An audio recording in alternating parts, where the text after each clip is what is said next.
TSPSC నిర్వహిస్తున్నటువంటి group 1 తదితర పోటీ పరీక్షలకు సిద్ధమవుతున్నటువంటి తెలంగాణ యువతీ లోకానికి యువకులందరికీ కూడా టీసీఆర్ తరపున శుభాకాంక్షలు. ఈ సెషన్లో మనం ఇప్పుడు తెలంగాణ జాగ్రఫీలోని ఐటీ పరిశ్రమ యొక్క తీరుతెన్నులు, తెలంగాణలో ఐటీ పరిశ్రమ అభివృద్ధి చెందిన విధానము లేదా దానికి సంబంధించిన అంశాలు, ఐటీ పాలసీలు, ఇవన్నీ కూడా మనం చర్చిద్దాం.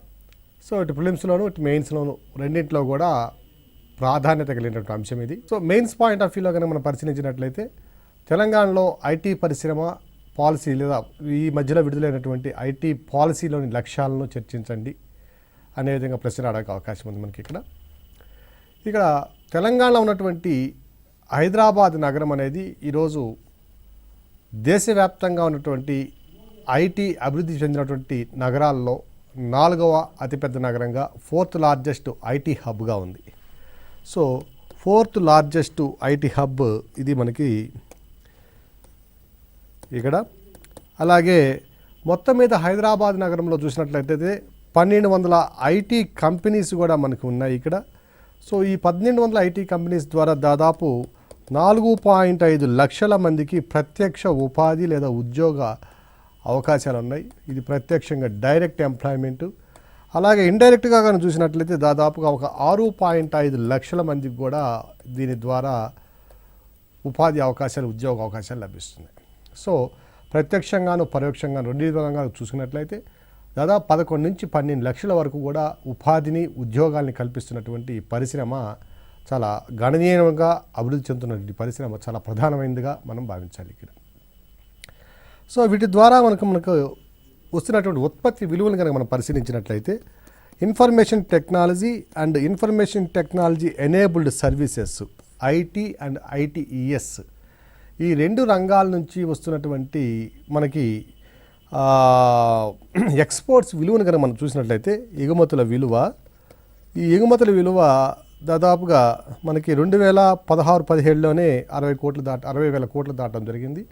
17-18లో 68,000 కోట్ల రూపాయల ఎగుమతులు జరిగాయి. సో రాష్ట్రం నుంచి జరుగుతున్నటువంటి మొత్తం ఎగుమతుల విలువలో కనుక మనం పరిశీలించినట్లయితే ఇవి మొత్తం ఎగుమతుల విలువలో 11% ఆక్రమిస్తున్నాయి. సో ఈ 11% ఎగుమతుల విలువను ఆక్రమిస్తూ 68,000 కోట్ల రూపాయలకు పైగా మనకి ఎగుమతుల విలువలను ఎగుమతి చేస్తూ 4.5 లక్షల మందికి ప్రత్యక్షంగాను, అలాగే 6.5 లక్షల మందికి కంటే ఎక్కువగా పరోక్షంగాను ఉద్యోగ ఉపాధి అవకాశాలు కల్పిస్తున్నటువంటి ఈ పరిశ్రమ దేశంలో హైదరాబాద్ నగరము 4వ అతిపెద్ద ఐటీ నగరంగా రూపుదిద్దుకున్నటువంటి పరిశ్రమ. సో ఈ యొక్క పరిశ్రమకు అభివృద్ధి చెందడానికి వచ్చినటువంటి బాటలను కనుక మనం పరిశీలించినట్లయితే ప్రతి 5 సంవత్సరాలకు ఒకసారి మనకి ఇక్కడ ఈ ఐటీ పాలసీ అనేదాన్ని ప్రతి 5 సంవత్సరాలకు ఒకసారి ప్రభుత్వము ఐటీ పరిశ్రమ అభివృద్ధికి అవసరమైనటువంటి లక్ష్యాలను నిర్దేశించుకుంటూ ఆ లక్ష్యాల సాధనలో అవలంబించవలసిన వ్యూహాలను చర్చిస్తూ ఒక పాలసీని విడుదల చేయడం జరుగుతుంది. సో వీటిలో కనుక మనం చూసినట్లయితే ఉమ్మడి ఆంధ్రప్రదేశ్ రాష్ట్రంలో అన్బైఫర్కేటెడ్ ఆంధ్రప్రదేశ్ స్టేట్లో కనుక మనం పరిశీలించినట్లయితే మొట్టమొదటి ఐటీ పాలసీని 1999 సంవత్సరంలో విడుదల చేయడం జరిగింది. తర్వాత రెండవ పాలసీని, ఐటీ పాలసీని, ఇన్ఫర్మేషన్ టెక్నాలజీ లేదా ఇన్ఫర్మేషన్ టెక్నాలజీ అండ్ కమ్యూనికేషన్ పాలసీని, ఐటీసీ పాలసీని 2002లో రెండవసారి, 2005లో మూడవసారి, 2010లో నాలుగోసారి విడుదల చేయడం జరిగింది. ఇక తెలంగాణ రాష్ట్ర ఆవిర్భావం అనంతరం కనుక మనం పరిశీలించినట్లయితే మొట్టమొదటిసారిగా 2016వ సంవత్సరంలో 4th ఏప్రిల్న ఈ మొట్టమొదటి ITC policy, information technology and communication policy అనే దాన్ని మొట్టమొదటిసారిగా 2016లో విడుదల చేయడం జరిగింది. సో దీన్ని రాష్ట్ర ఆవిర్భావం తర్వాత 1వ పాలసీ అనొచ్చు, లేదా మనకు మొదటి నుంచి వస్తున్నటువంటి పాలసీలు కనుక అన్నింటినీ కనుక పరిగణలో తీసుకున్నట్లయితే ఇది 5వ పాలసీగా మనం గణించాలి. ఈ 2016లో విడుదల చేసినటువంటి ఈ 5వ పాలసీ లేదా మొదటి ఐటీసీ పాలసీలో ప్రధానంగా 10 రంగాలను గుర్తించడం జరిగింది.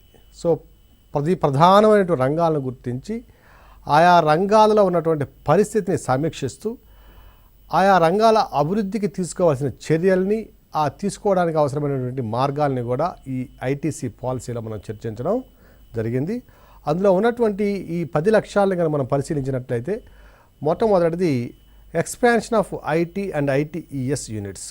సో ఐటీ మరియు ఐటీఈఎస్ అంటే ఐటీ ఎనేబుల్డ్ సర్వీసెస్ అంటే ఇన్ఫర్మేషన్ టెక్నాలజీకి సంబంధించినటువంటి ఏవైతే సేవలు ఉన్నాయో ఆ సేవా రంగం ద్వారాను అలాగే ఐటీ ద్వారాను ఉండేటువంటి ఈ పరిశ్రమని విస్తృతం చేయడం, ఎక్స్పాండ్ చేయడం, విస్తరించడం అనేది మనం ఇక్కడ ప్రధానమైన ఒక లక్ష్యంగా పెట్టుకున్నాం. ఇక మనము ఉత్పత్తుల ఎగుమతుల విషయంలో కనుక మనం చూసినట్లయితే 68,000 కోట్ల రూపాయల ఎగుమతుల విలువను కలిగి 4వ అతిపెద్ద ఎగుమతిదారుగా ఉన్నటువంటి ఈ స్థానాన్ని మొట్టమొదటి స్థాయికి తీసుకురావడం అనేది దీనిలో ప్రధాన లక్ష్యంగా పెట్టుకోవడం జరిగింది. సో ఐటీ ఉత్పత్తుల ఎగుమతుల్లో తెలంగాణ రాష్ట్రాన్ని లేదా హైదరాబాద్ నగరాన్ని భారతదేశంలోనే మొట్టమొదటి స్థాయి లేదా ఫస్ట్ ర్యాంకు తీసుకురావడం, మొదటి ర్యాంకు సాధించడం అనే దాన్ని ఒక ప్రధాన లక్ష్యంగా మనం గమనించవచ్చు. ఇక 2015-16 ఆర్థిక సంవత్సరంలో ఈ ఉత్పత్తుల విలువ కనుక మనం చూసినట్లయితే 68,232 కోట్ల రూపాయలు ఉన్నాయి. సో 68,232 కోట్ల రూపాయలు ఉన్నటువంటి ఈ విలువని రాబోయే 5 సంవత్సరాల్లో రెట్టింపు చేయడం అనేది లక్ష్యంగా పెట్టుకున్నాం. అంటే 2016 నుంచి 2021 నాటికి ఈ లక్ష్యాన్ని ఎంతకు మనం పెట్టుకున్నామంటే రెట్టింపు చేయడం, అంటే దాదాపుగా 1,35,000-1,36,000 కోట్ల రూపాయలకి ఎగుమతుల్ని పెంచాలి అనేది మనం ప్రధానంగా పెట్టుకున్నాం. 2016లో ఉన్నటువంటి ఉద్యోగ సామర్థ్యం అంటే ఎంప్లాయ్మెంట్ కెపాసిటీని కనుక మనం పరిశీలించినట్లయితే ఇక్కడ 4 లక్షల మందికి ప్రత్యక్షంగా ఉద్యోగ అవకాశాలు కల్పిస్తుంటే 2021 నాటికి కూడా ఈ ఉద్యోగ కల్పన అనేది అన్ని రెట్టింపు అంటే డబుల్ చేయాలి అనే ఒక లక్ష్యం కూడా దీనిలో పెట్టుకోవడం జరిగింది. అలాగే తెలంగాణ ఉన్నటువంటి మనకి నగరాల్లో కరీంనగర్, వరంగల్ ఇలా కొన్ని నగరాలను కనుక పరిశీలించినట్లయితే టైర్ 2 నగరాల్లో ఏవైతే ఉన్నాయో ఆ టైర్ 2 నగరాల్లో 3 నగరాలని ఎంపిక చేసుకుని వాటిని హైదరాబాద్తో సమాంతరంగా ఐటీ హబ్స్గా అభివృద్ధి చేసి ఆయా ప్రాంతాలలో కూడా ఐటీ పరిశ్రమ పునాది ఏర్పడడానికి అవసరమైన చర్యలు తీసుకోవడం అనేది కూడా ఇందులో ప్రధానమైన లక్ష్యంగా గమనించవచ్చు. దీనికి కూడా కాలపరిమితిని మనము 5 సంవత్సరాల వరకు తీసుకోవడం జరిగింది. ఇప్పుడు కనుక మన హైదరాబాద్లో ఉన్నటువంటి ఈ తెలంగాణలో ఉన్నటువంటి ఐటీ హబ్స్ని కనుక మనం పరిశీలించినట్లయితే హైదరాబాద్ నగరంలో మాదాపూర్ మరియు గచ్చిబౌలి అలాగే నానక్రామ్ కూడా ఈ ప్రాంతాల్లో ఐటీ పరిశ్రమ పూర్తి స్థాయిలో అభివృద్ధి చెందినటువంటి పరిశ్రమలుగా మనం ఇక్కడ గమనించవచ్చు.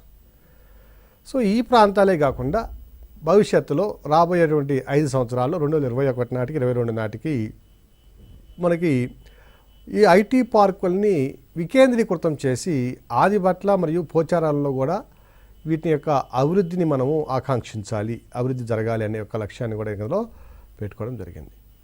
అలాగే న్యూ ఐటీ పార్క్స్, కొత్త ఐటీ పార్క్స్ ఏవైతే ఉన్నాయో అభివృద్ధి చెందించడానికి అవకాశం ఉన్న ప్రాంతాలను గమనించి వాటిని పబ్లిక్ ప్రైవేటు పార్టిసిపేషన్స్తో అంటే ప్రభుత్వేతర సంస్థల ద్వారా ఈ రెండు యొక్క సంయుక్త సహకారంతో వీటిని అభివృద్ధి చేయాలి అనేదాన్ని ఇక్కడ ప్రధానంగా మనం గమనించాలి. ఇక ఈ ఐటీ కంపెనీసు, ఐటీఈఎస్ కంపెనీసు ఏవైతే ఉన్నాయో వీటిని టీఎస్ ఐపాస్ కింద తీసుకురావాలి అనే ఒక లక్ష్యం కూడా మనం కింద పెట్టుకోవడం జరిగింది. ఈ టీఎస్ ఐపాస్ అనేది తెలంగాణ స్టేట్లో ఉన్నటువంటి ఇండస్ట్రీకి సంబంధించినటువంటి ఒక విధి విధానాలను సూచించేటువంటి ఒక తీర్మానం. So TS industrial provisions self certification system అనేదాన్ని ఇది ఒక విధానం ద్వారా ఈ ఐటీ కంపెనీలను కూడా ఇందులో చేర్చాలి అనే ఒక లక్ష్యాన్ని ఇందులో పెట్టుకోవడం జరిగింది. ఇక వీటితో పాటుగా ఈ ఐటీ కంపెనీలు కొత్తగా ఏవైతే తెలంగాణ ప్రాంతంలో కానివ్వండి, హైదరాబాద్ నగర ప్రాంతంలో కానివ్వండి ఏర్పాటు చేయబోతున్నారో వాటికి అవసరమైనటువంటి భూ వసతిని కల్పించడం, అంటే ల్యాండ్ అవైలబిలిటీని వాళ్ళకి చేర్చడం, అలాగే అవసరమైనటువంటి అవస్థాపన సౌకర్యాలు ఇన్ఫ్రాస్ట్రక్చర్ ఏదైతే ఉందో power supply, water supply, land ఇవన్నీ కూడా కొంత తక్కువ రేట్లకు అందించే విధంగా వీళ్ళకి ఒక లక్ష్యాన్ని పెట్టుకోవడం జరిగింది. ఇందులో కూడా ఆ ల్యాండ్ కాస్ట్ ఏదైతే ఉందో దాంట్లో ఇచ్చేటటువంటి డిస్కౌంట్ కానివ్వండి లేదా తగ్గింపు రిబేట్ కానివ్వండి ఇది కూడా దాన్ని వాళ్ళు కల్పించేటటువంటి ఉద్యోగిత ఎంప్లాయ్మెంట్ అనే దానికి లింక్ పెట్టడం జరిగింది. సో ఎన్ని ఉద్యోగాలు అధికంగా ఇస్తే అంత తక్కువగా వాళ్ళకి ల్యాండ్ ఇవ్వడం జరుగుతుంది. అలాగే మనం అందించేటువంటి విద్యుత్ ఛార్జీలు ఏవైతే ఉన్నాయో అవి కూడా వాళ్ళు కల్పించేటువంటి ఉద్యోగితని ఆధారం చేసుకొని వాళ్ళకి కొంత రిబేటు రిడక్షన్ అనేది జరుగుతుంది. అలాగే స్టాంప్ డ్యూటీ ఉంటుంది, ట్రాన్స్ఫర్ డ్యూటీ ఉంటుంది, రిజిస్ట్రేషన్ ఫీజు ఓకేనా, వీటన్నిటిలో కూడా కొంత రీయింబర్స్మెంట్ చేయడం, వాటి యొక్క విలువలో తగ్గింపు చేయడం అనేది ఆ ఉద్యోగితని ఆధారితంగా చేసుకొని ఇవ్వాలి అనే ఒక లక్ష్యంగా కూడా పెట్టుకోవడం జరిగింది. అలాగే ఏదైనా కొత్త ఉత్పత్తి లేదా వచ్చినప్పుడు మనకి న్యూ ప్రొడక్ట్ ఏమైనా డెలివరీ అవుతున్నప్పుడు దానికి సంబంధించిన పేటెంట్ రైట్స్ ఏవైతే ఉన్నాయో ఆ పేటెంట్స్ రైట్స్ని మనం పొందడం కోసం చెల్లించవలసినటువంటి ఫీజు కానివ్వండి, అలాగే సర్టిఫికేషన్ కోసం అవసరమైన ఖర్చులు కానివ్వండి, వీటన్నింటిలో కూడా కొంతమేరకు రిబేట్ ఇవ్వాలి లేదా రీయింబర్స్మెంట్ చేయాలి అనేది కూడా ఇందులో లక్ష్యంగా పెట్టుకోవడం జరిగింది. ఇక రెండవ అంశము ఈ 2015-16లో ఉన్నటువంటి పారిశ్రామిక తీర్మానం లేదా ఐటీ పరిశ్రమ ఆధారంలో ఉన్నటువంటి ఈ తీర్మానం ద్వారా ఐటీ పాలసీలో ఉన్నటువంటి రెండవ అంశాన్ని మనం పరిశీలించినట్లయితే ఎలక్ట్రానిక్స్ పరిశ్రమ. సో ఈ ఎలక్ట్రానిక్ పరిశ్రమలో ఉన్నటువంటి ఈ పెట్టుబడులను ఏం చేస్తామంటే దీన్ని $3 బిలియన్ల పెంచాలి అనే ఒక లక్ష్యాన్ని కూడా పెట్టుకోవడం జరిగింది. అంటే రాబోయే 5 సంవత్సరాలు 2016 నుంచి ఈ లక్ష్యాలన్నీ కూడా 2016 నుంచి 2021 లోపల ఛేదించవలసిన లక్ష్యాలు. సో అప్పట్లో ఉన్నటువంటి $1 బిలియన్ పెట్టుబడిని $3 బిలియన్ పెంచడము, అలాగే 2021 నాటికి అధికంగా ఉద్యోగాలను కల్పిస్తూ 1.5 లక్షల మందికి ఈ రంగంలో ఎలక్ట్రానిక్స్ రంగంలో ఉపాధి అవకాశాలు, ఉద్యోగ అవకాశాలు కల్పించాలని లక్ష్యం కూడా పెట్టుకోవడం జరిగింది. అలాగే $1 బిలియన్ ఉన్నటువంటి ఉత్పత్తుల విలువ ఎలక్ట్రానిక్స్ రంగంలో ఉన్నటువంటి విలువ $1 బిలియన్ నుంచి రానున్న 5 సంవత్సరాలు అంటే 2021 నాటికి $7.5 బిలియన్ చేరుకోవాలి అని మన ఒక లక్ష్యాన్ని కూడా పెట్టుకోవడం జరిగింది. అలాగే 2 ఎలక్ట్రానిక్ మ్యానుఫ్యాక్చరింగ్ క్లస్టర్స్ని ఏర్పాటు చేయాలి. ఇది ఒకటి ఈసీటీలో అంటే మహేశ్వరం ప్రాంతంలో, ఇంకోటి సైన్స్ పార్క్ ప్రాంతంలో. ఈ 2 కూడా ఎలక్ట్రానిక్ మ్యానుఫ్యాక్చరింగ్ క్లస్టర్స్, ఎలక్ట్రానిక్ ఉత్పత్తి కేంద్రాలని ఏర్పాటు చేయాలి అనే ఒక లక్ష్యాన్ని కూడా మనం ఇక్కడ పెట్టుకోవడం జరిగింది. సో ఇక ఎంటర్‌ప్రెన్యూర్స్ ఎవరైతే ఉన్నారో కొత్తగా పరిశ్రమలు స్థాపించాలని వచ్చేటటువంటి ఔత్సాహిక పారిశ్రామికవేత్తలు అనే అంశాలను కనుక మనం పరిశీలించినట్లయితే ఆ వ్యవస్థాపకత అనే దాన్ని కనుక పరిశీలించినట్లయితే దాదాపు ఒక 10 లక్షల స్క్వేర్ ఫీట్స్ చదరపు అడుగుల పరిధి గల ఒక భవన నిర్మాణ రంగంలో ఆ 10 లక్షల చదరపు అడుగుల స్పేస్ని మనం అంటే అవస్థాపన సౌకర్యాలను కల్పించి ఎవరైతే కొత్తగా వస్తున్నారో ఎంటర్‌ప్రెన్యూర్స్ వాళ్ళందరూ కూడా తక్కువ రేటుకే వాటిలో సంస్థలను స్థాపించే విధంగా వాళ్ళని ప్రోత్సహించే విధంగా చర్యలు తీసుకోవాలి అనే ఒక లక్ష్యాన్ని రాబోన్న 5 అంటే 2021 నాటి వరకు ఉన్న లక్ష్యాల్లో పెట్టుకోవడం జరిగింది. సో 10 లక్షల చదరపు కిలోమీటర్ల మేర అవస్థాపన సౌకర్యాలని కొత్తగా వచ్చేటువంటి ఔత్సాహిక పారిశ్రామికవేత్తలకు అందించడం అనేది ఇక్కడ ఒక ప్రధాన లక్ష్యంగా ఉంది.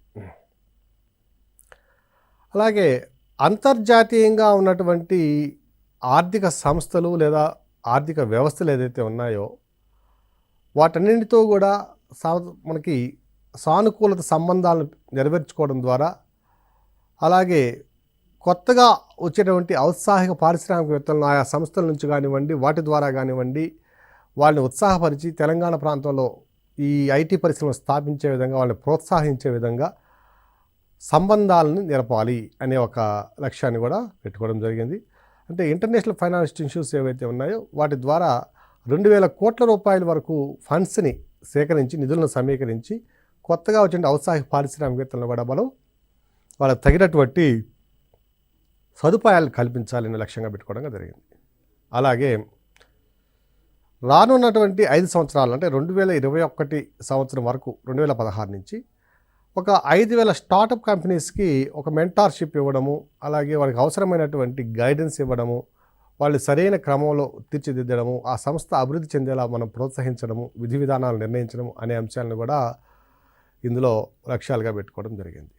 ఇక మనం మరొక అంశాన్ని కనుక మనం చూసినట్టయితే స్కిల్లింగ్ అంటే నైపుణ్యత అనేది చాలా ప్రధానమైన అంశం. ఇక్కడ ఈ నైపుణ్యత కలిగినటువంటి ఐటీ ఉద్యోగులు కానివ్వండి, అలాగే ఐటీ ప్రొఫెషనల్స్ని కానివ్వండి తయారు చేసేందుకు అవసరమైనటువంటి శిక్షణ సదుపాయాల్ని ఏర్పరచడం అనేది ఒక ప్రధాన అంశంగా పెట్టుకోవడం జరిగింది.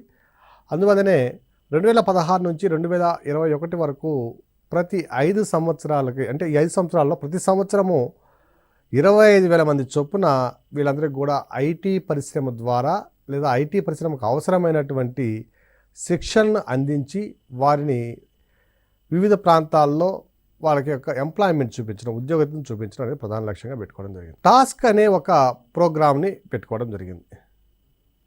సో టాస్క్ అన్నట్టుగా మనం చూసినట్లయితే ఇది తెలంగాణ స్టేట్లో ఉన్నటువంటి ఒక ఏర్పాటు చేయబడిన కొత్త ప్రోగ్రామ్. ఇది academy of skill and management, Telangana academy of skill and management. ఈ సంస్థ ద్వారా మనకి ఐటీ పరిశ్రమకు అవసరమైనటువంటి నిపుణులని అవసరమైన ట్రైనింగ్ ఇచ్చి, శిక్షణను ఇచ్చి వాళ్ళని తయారు చేయడం అనేది ఒక ప్రధాన లక్ష్యంగా ఇక్కడ పెట్టుకోవడం జరిగింది. ఇక మరొక అంశం కనుక 2015-16లో ఉన్నటువంటి పాలసీలో ఉన్నటువంటి తీర్మానంలో ఉన్నటువంటి మరొక అంశాన్ని కనుక పరిశీలించినట్లయితే ఈ ఐటీ ఆధారిత ఉత్పత్తులు ఏవైతే ఉన్నాయో, ఐటీ ఆధారిత సేవలు ఏవైతే ఉన్నాయో అవన్నీ కూడా గవర్నమెంట్కి అవసరమైన స్థాయిలో ఎంతవరకు మనం ఉపయోగించుకోగలమో అంతవరకు కూడా ఉపయోగించుకోవాలి అనే ఒక నిర్ణయం కూడా ఇందులో తీసుకోవడం జరిగింది. So IT products and IT enabled services must be utilised by the government wherever it is necessary it is required.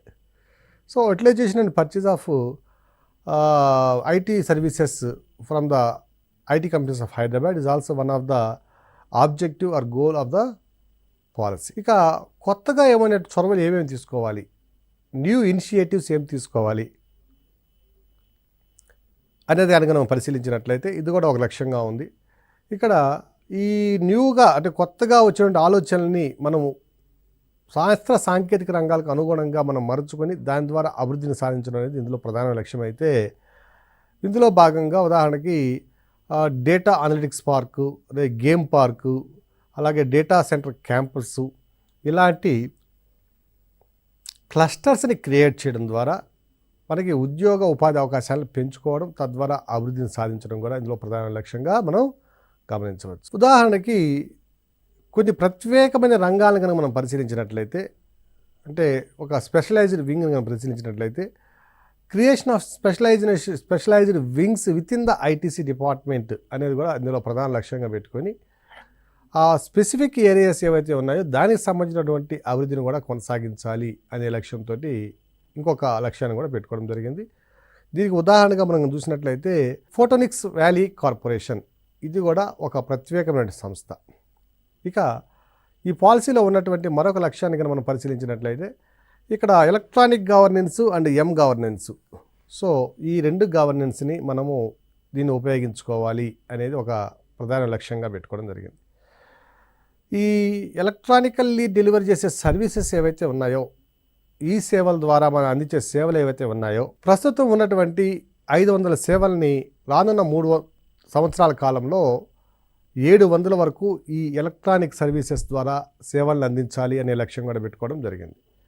అలాగే మొబైల్ ఫోన్స్ ద్వారా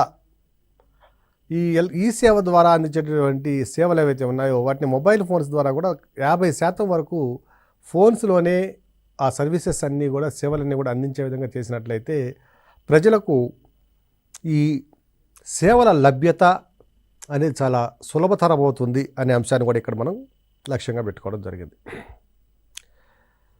రానున్న 3 సంవత్సరాల్లో అంటే 2015 నుంచి 2018 మధ్య కాలంలో ఎలక్ట్రానిక్ సర్వీసెస్ ఏవైతే ఉన్నాయో వీటిని మొత్తం మీద ఒక 10 కోట్ల ట్రాన్సాక్షన్స్ అయినా ఈ సేవల ద్వారా చేయాలి, ఈ సేవ ద్వారా మనం చేయాలి అనే ఒక లక్ష్యాన్ని కూడా ఇందులో మనం గమనించాలి. ఇక మరొక లక్ష్యాన్ని కనుక చూసినట్లయితే 8వది డిజిటల్ తెలంగాణ. సో ఈ డిజిటల్ తెలంగాణ అంటే ఇప్పుడు ఒకప్పుడు అయితే అక్షరం లేనటి వాడు మన అజ్ఞానం అనుకుంటే ఇప్పుడు డిజిటల్ లాంగ్వేజ్, డిజిటల్ లిటరేచర్ లేనివాడు ఇప్పుడు అజ్ఞాని లేదా నిరక్షర కుక్షి అనే ఒక పరిస్థితి ఉంది. So at least 1 person every family must be A digital literate అనేది ఒక కాన్సెప్ట్ తీసుకోవడం జరిగింది. ఇక్కడ కుటుంబంలో కనీసం ఒక్కరైనా కూడా మనకి డిజిటల్గా అతను లిటరేట్ అయి ఉండాలి, అంటే చదువు వచ్చిన వ్యక్తి అయి ఉండాలి అనేది ఒక కాన్సెప్ట్ దీనిలో లక్ష్యంగా పెట్టుకోవడం జరిగింది. అలాగే వైఫై నెట్వర్క్స్ ద్వారా, బ్రాడ్బ్యాండ్ కనెక్షన్స్ ద్వారా ఇంటర్నెట్ యాక్సెసిబిలిటీని, ఇంటర్నెట్ సేవలని పూర్తి స్థాయిలో అధిక మొత్తంలో వినియోగంలోకి తీసుకురావడం అనేది కూడా దీంట్లో ప్రధాన లక్ష్యంగా ఉంది.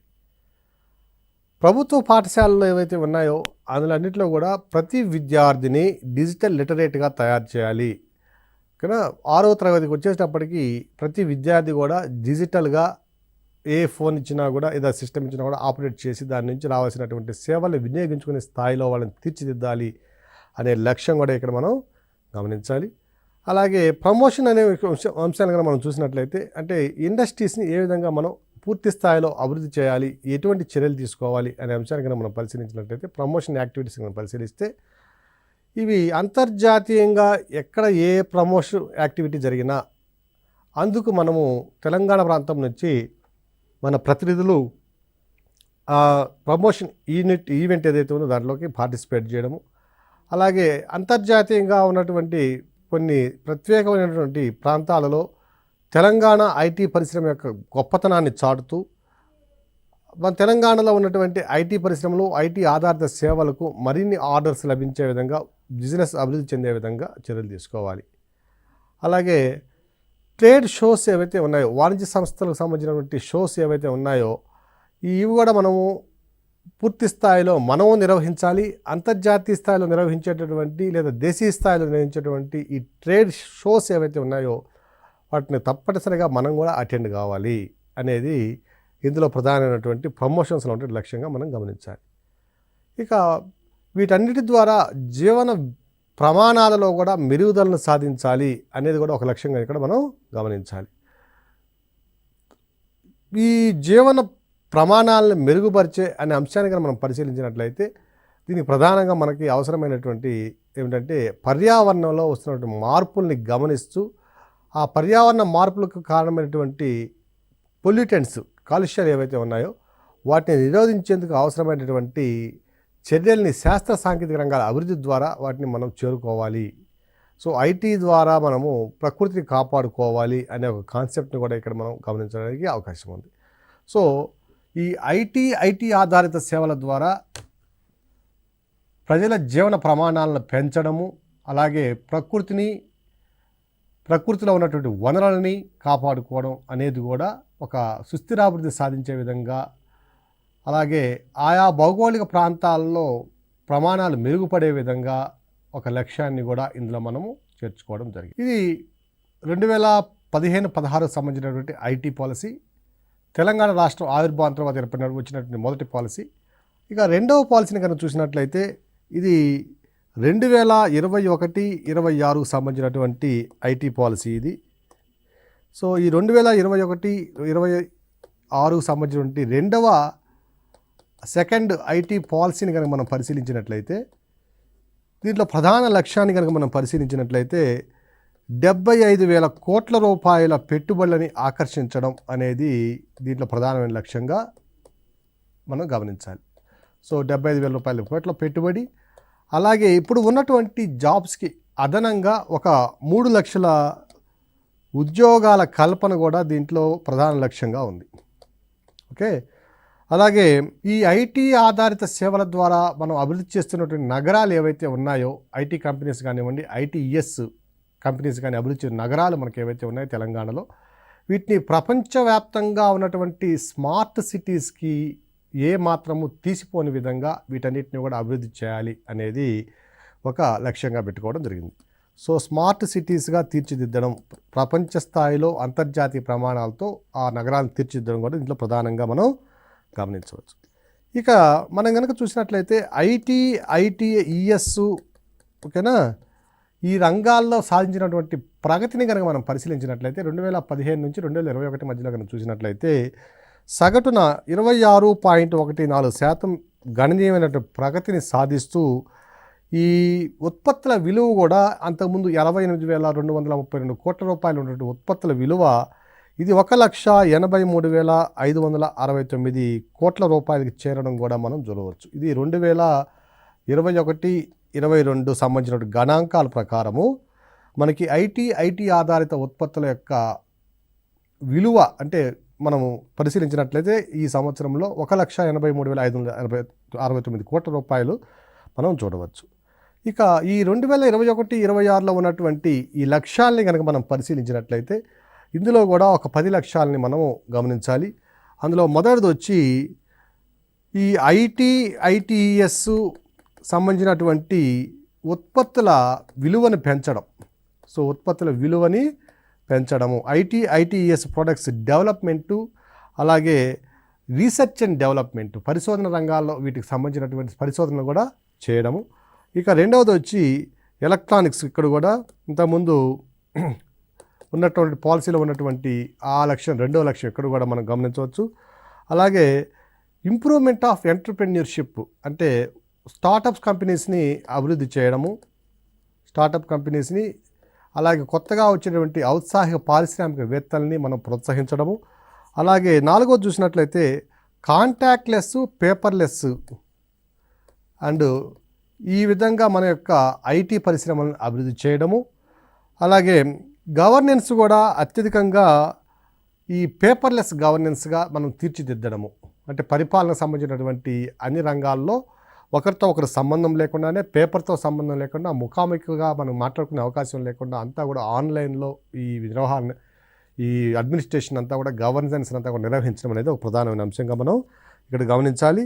అలాగే digital infrastructure, beyond digital infrastructure అంటాడు ఇక్కడ. సో ఈ డిజిటల్ ఇన్ఫ్రాస్ట్రక్చర్లో ఉన్నటువంటి అవకాశాలు పెంచడానికి అవకాశం ఉన్నటువంటి అవకాశాలు ఏదైతే ఉన్నాయో, అవస్థాపన సౌకర్యాల కల్పన ఏదైతే ఉందో వీటిని మరింత మెరుగుపరిచే విధంగా చర్యలు తీసుకోవడము. ఇక డిజిటల్లీ ఎంపవర్డ్ సిటిజన్స్. సో ఎవరైతే తెలంగాణ పౌరులు ఉన్నారో వాళ్ళందరినీ కూడా సో మనకి ఇక్కడ డిజిటల్గా వాళ్ళని అత్యధికంగా లిటరేట్స్గా తయారు చేయడము, ఎంపవర్డ్ సిటిజన్స్గా మనము చేయడము, డిజిటల్లీ ఎంపవర్డ్ సిటిజన్స్గా తీర్చిదిద్దడము. అలాగే వీటితో పాటుగా ఎమర్జింగ్ టెక్నాలజీస్ ఏవైతే ఉన్నాయో, ఈ ఎమర్జింగ్ అంటే కొత్తగా వచ్చే టెక్నాలజీస్ ఏవైతే ఉన్నాయో వాటన్నిటిని కూడా అందిపుచ్చుకొని తద్వారా మనకి అభివృద్ధిని సాధించడము. సో కొత్త సాంకేతికతను మనము అందుబాటులోకి తీసుకురావడము, నూతన సాంకేతిక రంగాల్లో అభివృద్ధి చెందడము. అలాగే cloud first policy. So cloud first policy ద్వారా ఈ ఐటీ ఆధారిత ఉత్పత్తుల్ని కూడా పూర్తి స్థాయిలో ఆధునీకరించడము. అలాగే ITE&C డిపార్ట్మెంట్ టెక్నాలజీ ఎనేబులర్ అనే ఒకదాన్ని అభివృద్ధి చేయడము. ITE information technology and enabled communication. So ఈ రంగానికి సంబంధించినటువంటి ఈ ఒక డిపార్ట్మెంట్ని ఏర్పాటు చేసుకొని దీని ద్వారా సో మనకి అవసరమైనటువంటి సేవలను త్వరితగతిన మనము అందించే విధంగా ఈ లక్ష్యాలను మనం పెట్టుకోవడం జరిగింది. ఓకే, వీటితో పాటుగా మనకి ITIR ప్రాజెక్ట్ ఏదైతే ఉందో దానికి సంబంధించినటువంటి అంశాలను కూడా ఇందులో ప్రస్తావించడం జరిగింది. సో ITIR ప్రాజెక్టుకి సంబంధించిన అంశాలను మరొక ఎపిసోడ్లో మనం పూర్తి స్థాయిలో పరిశీలిద్దాం.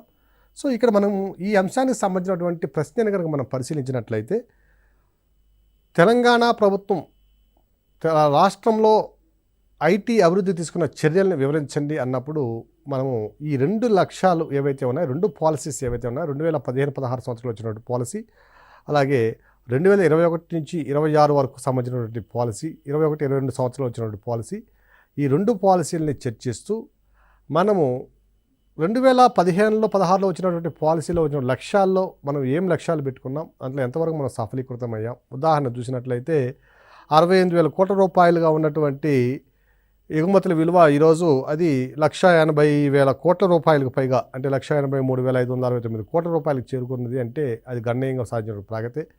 అలాగే 20% పైగా, అంటే 26% పైగా మనకి వృద్ధి రేటు సాధించడం కూడా ఒక వినూత్నమైనటువంటి, చాలా గర్వించదగినటువంటి ఒక అంశం ఇది కూడా. సో ఈ విధంగా మనము ఈ 75,000 కోట్ల రూపాయల పెట్టుబడిని ఆకర్షించాలనే ఒక అంశము. అలాగే 6 లక్షల వరకు ఇప్పుడు ప్రత్యక్షంగా ఉపాధి కల్పిస్తున్నటువంటి పరిశ్రమ రాబోయే కాలంలో 26 నాటికి మరలా ఇక 3 లక్షల కొత్త ఉద్యోగాల కల్పన లేదా అందుబాటులోకి తీసుకురావడం అనే లక్ష్యంగా పెట్టుకోవడం, ఇవన్నీ కూడా మనం రాయాలి. అలాగే స్టార్టింగ్లో మనం చెప్పుకున్నట్టుగా హైదరాబాద్ నగరంలో జరుగుతున్నటువంటి ఉత్పత్తుల విలువ ఏమిటి, దాని యొక్క ప్రాధాన్యత ఏమిటి, ఇవన్నీ కూడా అంశాలను రాస్తూ, ఒకవేళ ప్రశ్న అడిగినట్టుగా మనకి విమర్శనాత్మకంగా భవిష్యత్తులో ఏమైనా ఇంకా మార్పు అభివృద్ధి చేయడానికి అవకాశం ఉందా అంటే తప్పనిసరిగా పాజిటివ్ యాటిట్యూడ్తో పూర్తి స్థాయిలో అభివృద్ధి చెంది భవిష్యత్తులో హైదరాబాద్ నగరము ప్రథమ స్థాయిలో దేశంలోనే నిలవడానికి అవకాశం ఉందనే విధంగా మన ఆన్సర్ని మౌల్డ్ చేసుకోవాలని రావాల్సిన అవసరం ఉంది. అభ్యర్థులందరూ కూడా ఈ డేటాని యొక్క పాలసీలో ఉన్నటువంటి లక్ష్యాలని తప్పనిసరిగా గుర్తుపెట్టుకొని మీ యొక్క ప్రశ్నకు అనుగుణంగా మార్చుకోవాల్సిన అవసరం ఉందని ఆశిస్తున్నాం. అందరికీ కూడా ధన్యవాదాలు.